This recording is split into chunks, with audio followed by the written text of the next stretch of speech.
या अल्लाह या करीम या अज़ीम या गफूर या शकूर या वदूद।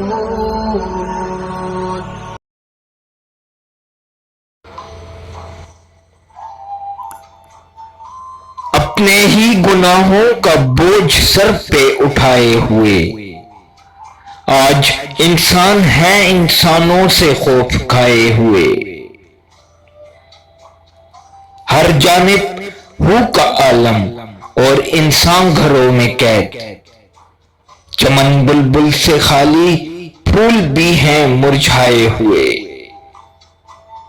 कहां गए वो फिर औने वक्त जो अकड़ के चलते थे, जमीन पर कई बेगुनाहों का खून बहाए हुए। बस वही इस वबा से हमको निजात देगा जो अजल से है सबकी बिगड़ी बनाए हुए। तू रहमान है, तू रहीम है कि तू हमें बख्श दे।